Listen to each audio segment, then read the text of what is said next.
So what makes a piece of music beautiful?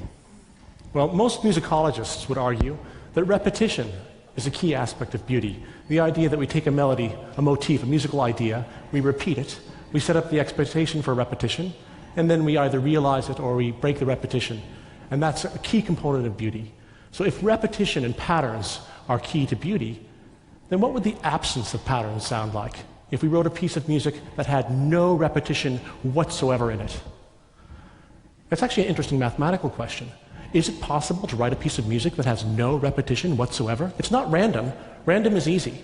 Repetition-free, it turns out, is extremely difficult. And the only reason that we can actually do it is because of a man who was hunting for submarines.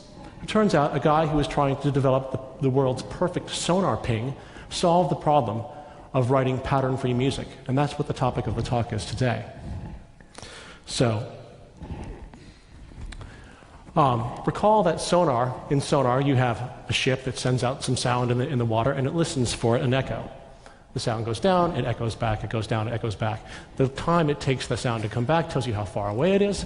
If it comes at a higher pitch, it's because the thing is moving toward you. If it comes back at a lower pitch, it's because it's moving away from you. Okay? So how would you design a perfect sonar ping? Well, in the 1960s, a guy by the name of John Costas was working on the Navy's extremely expensive sonar system. It wasn't working, and it was because the ping they were using was inappropriate. It was a ping much like the following here, which is just, you can think of this as the notes, and this is time.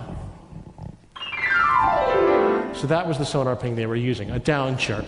Okay? Turns out that's a really bad ping. Why? Because it looks like shifts of itself, right? The relationship between the first two notes is the same as the second two, and so forth. Okay?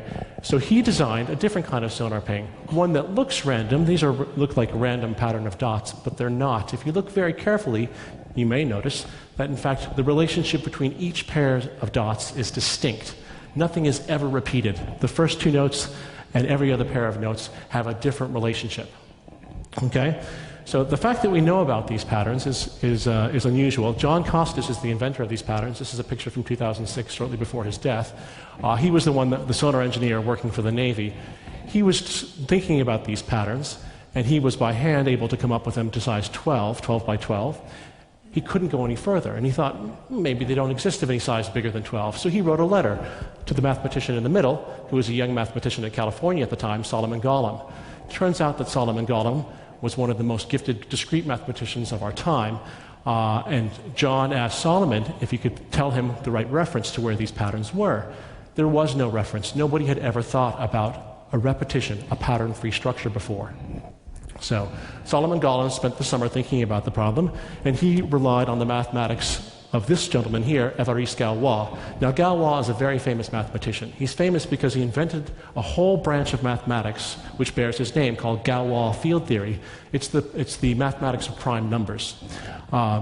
He's also famous because of the way that he died.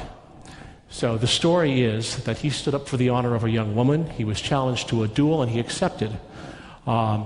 And shortly before the duel occurred, he wrote down all of his mathematical ideas, sent letters to all of his friends saying, please, please, please, this is 200 years ago, please, please, please see that these things get published eventually.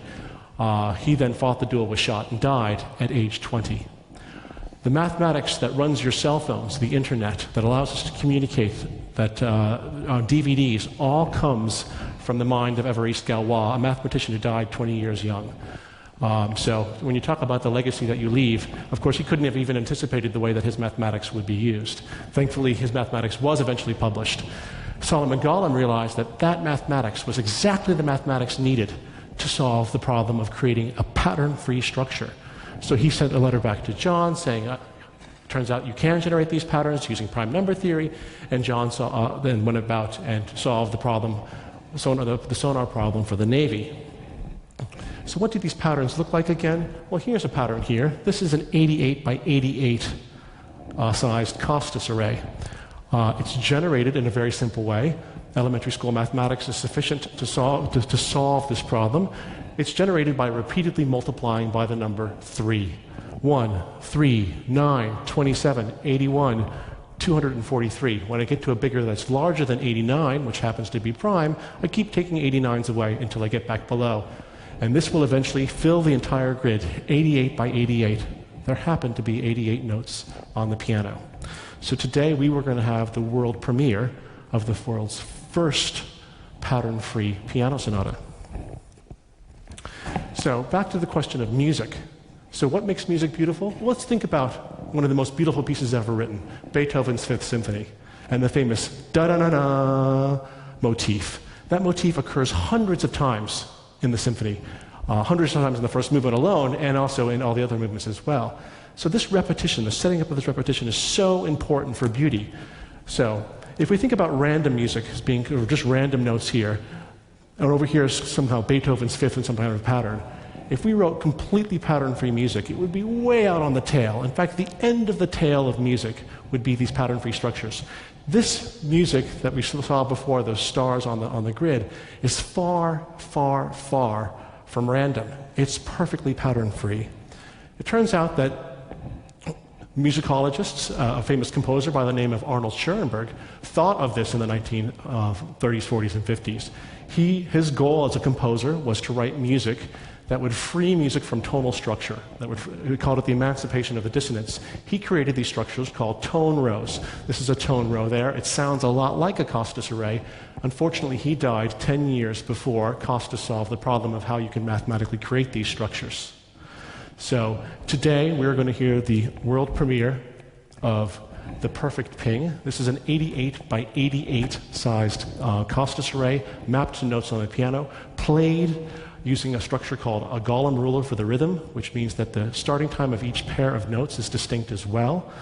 This is mathematically almost impossible. Actually, computationally it would be impossible to create because of the mathematics that was developed 200 years ago through another mathematician recently and an engineer. We are able to actually compose this or construct this using multiplication by the number 3. The point when you hear this music is not that it's supposed to be beautiful. This is supposed to be the world's ugliest piece of music.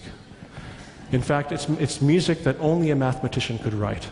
So when you're listening to this piece of music, I implore you, try and find some repetition. Try and find something that you enjoy, and then revel in the fact that you won't find it.